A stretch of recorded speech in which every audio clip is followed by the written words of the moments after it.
Hi everybody and welcome back. My name's Alison, the online piano and violin tutor.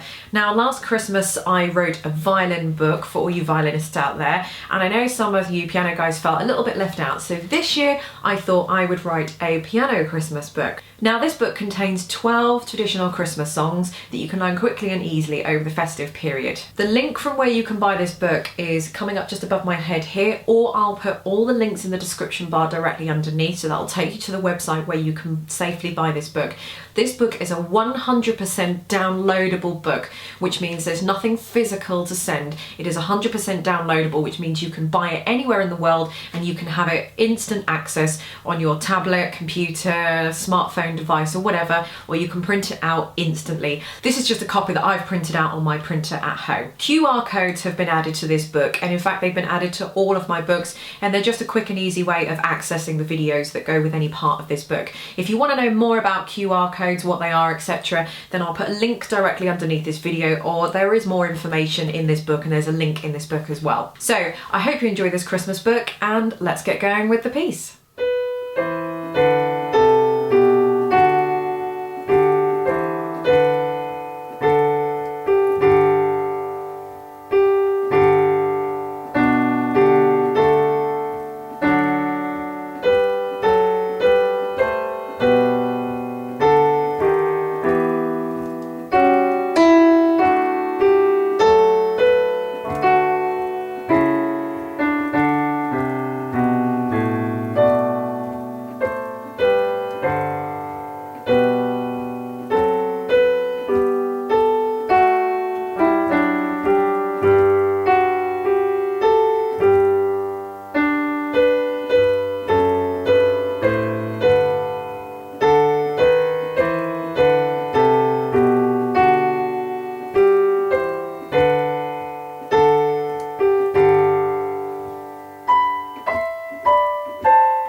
Okay, so I'm going to head straight to the most obvious part, the most difficult part, which is going to be everything that's happening on the last line. So just to go over what's happening there, the higher of all the notes are with the right hand, and the lower of all the notes, basically the ones with the stems going down, are going to be with the left hand. So as you can see on your copy of the music, the notes where the left hand would normally go in the bass clef, they're completely empty. Now that's just because we've shifted everything up into the right hand. So normally the left hand plays everything, say, to the left of middle C. So this is middle C, and the left hand plays everything to the left of middle C. This time the left hand is playing up very high where the right hand usually is. And the only way to really get around that with the music is to actually write it in the treble clef. So just because it's in the right hand doesn't necessarily mean the right hand has to play it. So you might occasionally come across music that has been written like this. So the way you'll differentiate between, do I play that all with the right hand? Where's the left hand gone? Well, two reasons. You'll see that the stems are going up for the sort of higher notes, and you'll also see the stems are going down for the lower notes. So that should help you differentiate between what's right hand and what's left hand. Also, you'll see that there's nothing written in the left hand. There's no rests, there's no notes, so obviously they have to be somewhere, and that's because we've put them up there. Imagine if middle C, we know where middle C is, it's right at the top of it's right at the top of the stave or staff on the music for the bass clef. Now we're going to be another, 8, 9, 10 or so and upward notes higher the middle C. Now imagine how many ledger lines you'd have to put just to read this note in the bass clef. It would be absolutely ridiculous. So we just put it in the right hand to make it easier. So basically I'm going to play the right hand for you just at the end of bar 24.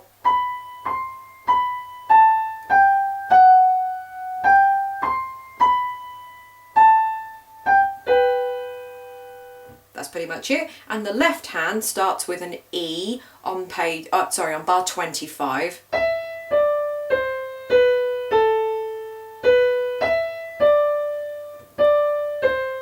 And then we're back down for a chord in the left hand there. And that's it really. Just don't be confused as to what you see. Just just literally translate what you see. If I put it together,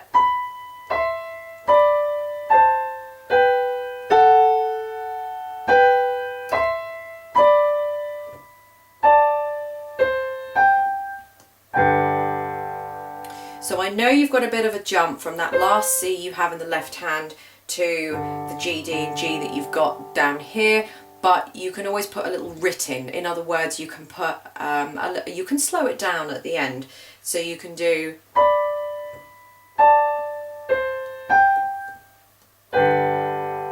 obviously you want to have practiced where you're going to be going to and from in the left hand from that C down to the left hand there, so that you can actually get there. But you can put a little writ in there, so you can slow it all down. That will just give you the time you need. Plus you wouldn't really want to do it at full speed anyway.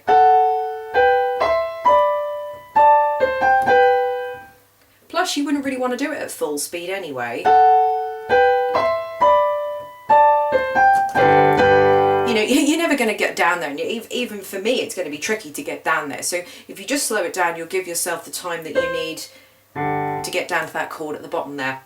As for the rest of it, the rhythm is pretty well straightforward. You've just basically got crotchets or quarter notes, you've got dotted half notes or dotted minims, that kind of thing, minims and half notes. So the rhythm is fairly simple, but you do have a few chords in the left hand. They repeat quite a bit as well. But again, you know, just take something like this nice and slowly before you sort of try and put it all together. And I think the key to this is to not rush into it. You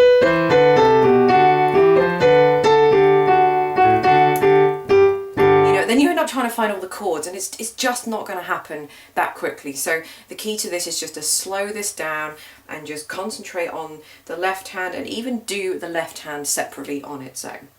So there we go. I hope you've enjoyed this tutorial. Hope you're enjoying the rest of the book, and Merry Christmas.